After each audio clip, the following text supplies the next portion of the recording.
boa tarde a todos. Eu vou falar... Deixa eu só tirar a máscara, agora é minha vez um pouquinho, para falar melhor, não ficar abafado o som. Eu vou falar sobre alguns pontos das medidas trabalhistas da MP 1045 e 1046. Essas medidas nada mais são do que uma reedição da medida provisória 927-936 do ano passado, que foi o programa emergencial instituído pelo governo. A medida provisória 1045, ela vem trazendo 3 pontos: o benefício emergencial, a redução da jornada de trabalho e salário e a suspensão temporária do contrato de trabalho.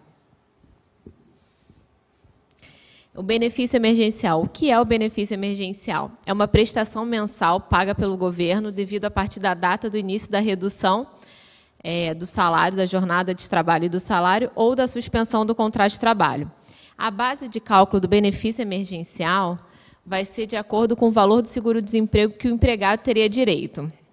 Ou seja, eu preciso ver qual seria a faixa do seguro-desemprego que aquele meu funcionário teria direito, e daí eu vou fazer a base de cálculo para saber qual seria o valor do benefício emergencial dele.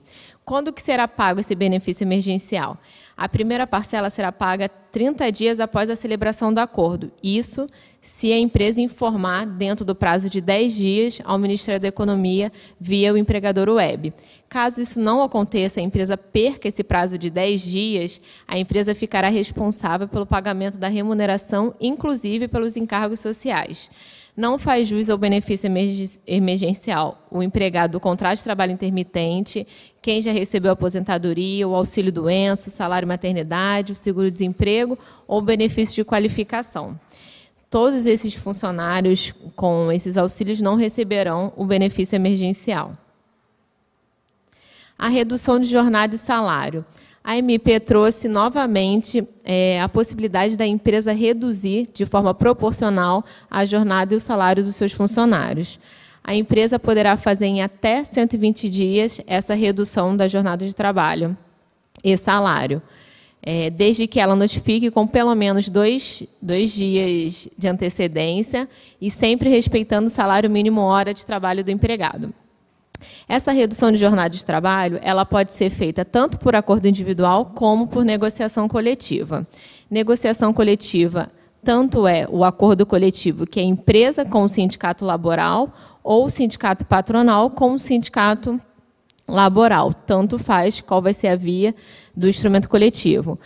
Para ser por acordo individual, que é a empresa diretamente com seu funcionário, todas as reduções com 25%, eu não tenho nenhuma faixa salarial. Eu posso fazer para todos os meus empregados a redução de 25%. Agora, a redução de 50% e 70%, eu tenho requisitos. Eu só posso fazer através de acordo individual para os salários até R$ 3.300 ou salários acima de R$ 12.867,14 e diploma do superior. E todos os meus acordos individuais, eu tenho que me atentar que eu tenho que comunicar o sindicato laboral. Eu não preciso da concordância do sindicato laboral para celebrar o acordo individual, mas eu preciso comunicar no prazo de 10 dias esse acordo individual da redução de jornada de 25%, 50% ou 70% que for realizada com o funcionário. Agora, através da negociação coletiva, tanto a empresa com o sindicato laboral ou o sindicato patronal com o sindicato laboral, pode ser feita para todos os empregados, inclusive posso pactuar percentuais diferentes. Eu posso pactuar um percentual de 30% de redução, de 55%, eu não preciso me atentar exatamente aos percentuais que a MP traz, que é 25%, 50% e 70%. Eu só tenho que ter cuidado que o benefício emergencial desses funcionários que tiverem uma redução diferente do previsto na MP, eles vão ter uma faixa de benefício emergencial diferente também. Ou seja, como é que vai ser essa faixa? Para aqueles empregados que tiveram uma redução de jornada e salário de até 25%, eles não vão receber benefício emergencial. Para aqueles que tiveram de 25% a 50%, eles vão receber 25% do seu seguro-desemprego. Para os de 50% a 70%, 50% do seguro-desemprego. E para os funcionários acima de 70%, que tiverem sua redução acima de 70%, vão receber 70% do seguro-desemprego. Ou seja, eu tenho um funcionário que eu reduzo 80% do salário e jornada dele. Ele vai receber 70% do que ele teria direito ao seguro-desemprego. A suspensão do contrato de trabalho. A MP trouxe também, novamente, pelo mesmo prazo da redução da jornada de salário e trabalho, a suspensão do contrato de trabalho dos seus funcionários. Essa suspensão pode ser de forma setorial, departamental ou na totalidade da empresa, no prazo de até 120 dias. Isso fica a critério de cada empresa, porque muitas vezes a empresa precisa somente suspender um setor, porque durante a pandemia, agora nesse momento que estamos vivendo, aquele setor não justifica o trabalho, de repente não está valendo a pena. A empresa não precisa daquele setor funcionando nesse momento. Então, ela pode pegar esse setor e suspender todos os funcionários desse determinado setor. Preciso também cumprir com a notificação de pelo menos 2 dias de antecedência avisando o empregado ou aos empregados. O empregado fará jus a todos os benefícios concedidos pelo empregador. Isso é muito importante. As empresas, muitas vezes, acham que, suspendendo seu contrato de trabalho, elas não precisam mais pagar os benefícios para os seus funcionários, e não, eles farão jus aos benefícios que são concedidos já pela empresa. E eu posso também fazer a suspensão do contrato de trabalho tanto por acordo individual como por negociação coletiva. Só que por acordo individual eu também tenho critérios para fazer a suspensão. Para eu realizar a suspensão através do acordo individual, somente para aqueles empregados com salário até R$ 3.300 e hipersuficientes, que são aqueles salários acima de R$ 12.867,14 e com diploma de nível superior. E nas demais hipóteses, somente se não houver redução no valor mensal antes de recebido pelo empregado, ou seja, eu tenho que fazer um cálculo do benefício emergencial mais a ajuda compensatória, caso a empresa seja obrigada a considerar essa ajuda compensatória, para saber se foi reduzido ou não o salário mensal desse funcionário. E esse acordo individual também tem que ser comunicado ao sindicato laboral. Não preciso, novamente, da concordância do sindicato laboral, não é uma negociação com o sindicato laboral, mas é um comunicado. Eu preciso informar, no prazo de 10 dias, que eu realizei esse acordo individual com os meus funcionários, suspendendo o contrato deles por tantos dias. E, através da negociação coletiva, eu posso fazer para todos os empregados, independente do salário, se vai receber mais ou menos do que seria a remuneração atual dele. Então, posso fazer para todos os empregados via negociação coletiva. A ajuda compensatória. A MP trouxe a possibilidade de ajuda compensatória em casos com obrigatoriedade e outros não têm obrigatoriedade. Na redução de jornada e salário e para as empresas que suspenderam seu contrato de trabalho dos seus funcionários que tiveram uma oferição no ano calendário de 2019, receita bruta inferior a 4,8 milhões, eles não têm uma obrigatoriedade de conceder essa ajuda compensatória. Mas, caso a empresa queira conceder para complementar ou para dar uma ajuda para os seus funcionários, ela pode fazer. Lembrando que essa ajuda compensatória não tem encargos trabalhistas, ela tem natureza indenizatória. Agora, para as empresas que realizarem a suspensão do contrato de trabalho e tiveram no ano calendário de 2019 uma oferição acima de 4,8 milhões, ela sim tem a obrigatoriedade de conceder 30% da ajuda compensatória ao seu funcionário, ou seja, o funcionário vai receber 70% pelo benefício emergencial pelo governo e 30% a empresa vai conceder em forma de ajuda compensatória, também com natureza indenizatória. Garantia provisória. Tanto o seu pactual suspensão quanto a redução, esses funcionários que tiveram o seu contrato reduzido ou suspenso, eles têm direito à garantia provisória durante todo o período acordado e após o reestabelecimento do trabalho por período equivalente. Ou seja, eu tive o contrato de trabalho suspenso por 30 dias. Durante esses 30 dias, o funcionário tem a garantia provisória e, após o reestabelecimento do seu trabalho, ele terá por mais 30 dias, independente se for 60 ou 120. Então, eu tenho que respeitar sempre esse período durante a minha redução ou a minha suspensão e após por período equivalente. Eu posso demitir o meu funcionário em alguma modalidade ou eu sou proibida? Posso. Através da justa causa e pedido por iniciativa do empregado, a empresa não tem que cumprir a garantia provisória. Justa causa, o empregado deu causa àquela demissão. E pedido do funcionário foi uma iniciativa dele. Então, não preciso cumprir essa garantia provisória.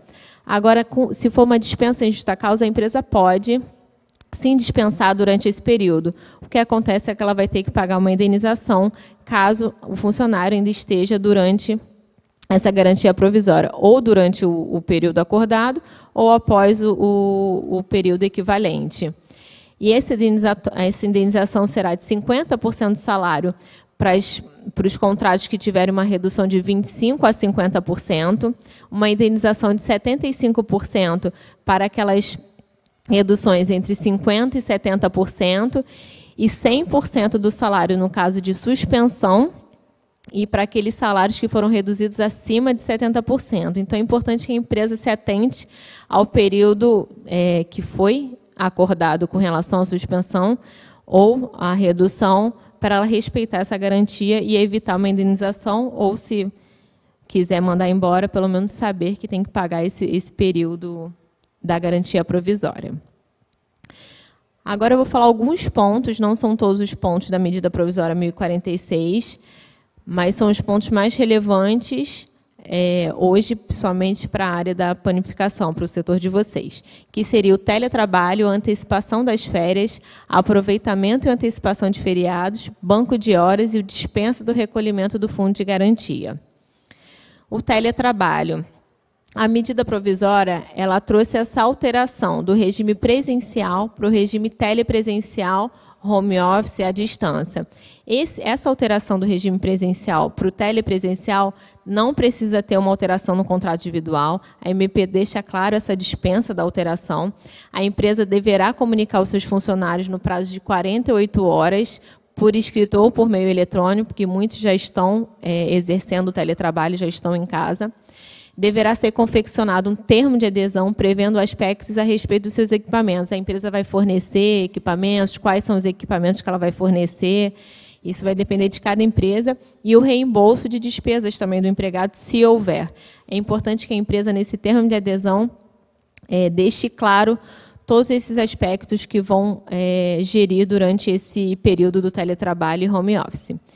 É autorizado também o trabalho remoto, tanto para os aprendizes como os estagiários. Antecipação das férias individuais. A MP trouxe essa possibilidade da empresa antecipar as férias individuais, tanto aquelas do período aquisitivo completo, quanto aquelas do período aquisitivo incompleto. O que seria o período aquisitivo completo? É aquele funcionário que já teve um ano completo de contrato de trabalho, e ele começa a ter o seu período aquisitivo de férias. Eu posso antecipar esse período, ou para aquele funcionário que tem apenas 5 meses de empresa, ou que ainda não completou o seu segundo ou terceiro, o seu outro período aquisitivo, que ele ainda está incompleto, ainda não tem os 12 meses. Eu também posso negociar essa antecipação desses períodos futuros de férias. Nesses casos, a MP prevê o pagamento desse adicional de 1/3 das férias após a sua concessão até o dia 20 de dezembro. A empresa tem essa possibilidade de pagar um terço das férias após a sua concessão e até o dia 20 de dezembro. Isso fica a critério da empresa, também não é uma obrigatoriedade. O empregador poderá pagar as férias até o 5º dia útil do mês subsequente ao início do gozo das férias. Em caso de demissão, haverá quitação das férias juntamente com as verbas resilitórias, ou seja, no momento do meu TRCT das minhas verbas rescisórias, eu vou precisar quitar todas as minhas férias que foram antecipadas. A conversão de 1/3 do abono pecuniário estará sujeita à concordância do empregador, que também poderá ser paga até o dia 20 de dezembro. Se o empregador não quiser conceder o abono solicitado pelo empregado, ele não tem a obrigatoriedade de conceder. Ele pode negar esse abono, a concessão do abono. Caso ele dê o abono, ele tem até o prazo de 20 de dezembro para o pagamento. Férias coletivas. Também vem essa previsão das férias coletivas, com algumas mudanças que a CLT prevê. Tem que comunicar ao grupo de empregados também no prazo de 48 horas com antecedência. Dispensa a comunicação aos sindicatos e ao antigo Ministério do Trabalho, hoje o Ministério da Economia, que isso já é uma obrigatoriedade pela CLT, e com a MP vigente, durante a vigência dessa MP, está dispensada essa comunicação aos sindicatos e ao Ministério da Economia. Não são aplicáveis o limite máximo de períodos anuais, que são 2 períodos, e o limite mínimo de 10 dias. Essa questão que a CLT também traz, durante a vigência da MP, também não é aplicável. O pagamento de 1/3 das férias após a sua concessão até o dia 20 de dezembro, igual às férias individuais também. Antecipação de feriados. A MP trouxe novamente a possibilidade da empresa antecipar feriados, tanto os feriados civis quanto os feriados religiosos, desde que a empresa avise ao seu funcionário com 48 horas de antecedência, e esses feriados poderão ser utilizados no banco de horas. Lembrando, não precisa da concordância do empregado, isso é um poder potestativo do empregador. Ele vai decidir se quer ou não antecipar esses feriados, ele só precisa comunicar ao seu funcionário dentro do prazo de 48 horas com antecedência. O banco de horas. A empresa poderá instituir o banco de horas por meio de acordo coletivo ou individual formal, para a compensação dele no prazo de até 18 meses, após 120 dias da publicação desta MP. As horas não trabalhadas poderão ser compensadas no futuro com prorrogação da jornada de trabalho em até 2 horas, que não poderá exceder até 10 horas diárias. A compensação do saldo de banco de horas do devedor poderá ser determinada pelo empregador, independente de convenção ou acordo. Então, fica a critério do empregador como será feita essa compensação do saldo devedor desses funcionários que ele institui banco de horas. A dispensa do recolhimento do fundo de garantia. A MP trouxe a suspensão da exigibilidade do fundo de garantia pelos empregadores, referente aos meses de abril, maio, junho e julho, com vencimento em maio, junho, julho e agosto. Eu posso parcelar essas minhas competências em até 4 vezes, desde que eu informe até o dia 20/8 que eu desejo realizar esse parcelamento do fundo de garantia. Caso eu não informe dentro desse prazo de até 20 de agosto, a empresa vai arcar com o pagamento integral da multa e dos encargos indevidos. Então, é muito importante que a empresa que queira suspender a exigibilidade dessas competências, ela cumpra esse prazo de informar até o dia 20 de agosto, para que não ocorra o pagamento da multa. O prazo prescricional dos débitos das contribuições fica suspenso por 120 dias. A rescisão do contrato de trabalho, o empregador deverá recolher os valores correspondentes. Ou seja, se eu tiver um funcionário pedindo demissão ou tiver uma dispensa sem justa causa, que seja durante esse período do parcelamento, eu preciso recolher os valores correspondentes desse funcionário na hora da rescisão do contrato de trabalho dele. Agora, falar um pouquinho sobre a gestante, saindo das MPs. Esse mês que passou, a gente teve a publicação da Lei 14.151, que fala sobre as gestantes. É uma lei, na verdade, ainda muito polêmica, e no setor de vocês de panificação teve um impacto muito grande com relação ao que fazer com essas funcionárias. O que essa lei fala? A lei determina de imediato o afastamento das empregadas gestantes de suas atividades, em regime de teletrabalho presencial, durante todo o período da pandemia do Covid-19. Dessa forma, a gestante deverá ficar à disposição do empregador para exercer suas atividades por meio de teletrabalho ou de outra forma à distância em seu domicílio, sem que haja um prejuízo da sua remuneração. Ou seja, eu tenho uma funcionária gestante, desde a publicação dessa MP, e era para realmente ser da data da publicação, da MP não, perdão, da lei, e era para ser da data da publicação da lei que todas as empresas tirassem as suas empregadas gestantes do trabalho presencial e colocassem elas em casas de forma telepresencial ou à disposição, sem qualquer prejuízo da sua remuneração. O problema todo dessa lei, a questão polêmica que acontece, não é para aquela gestante em que eu consigo trazer o trabalho presencial dela e alterar para o telepresencial. Como, por exemplo, a parte administrativa de uma panificação. Eu consigo trazer a minha área administrativa presencial para uma telepresencial e eu não vou ter prejuízo no trabalho, na produtividade, eu consigo fazer isso com essa funcionária gestante. O problema está na função que é incompatível com o teletrabalho. Por exemplo, a balconista.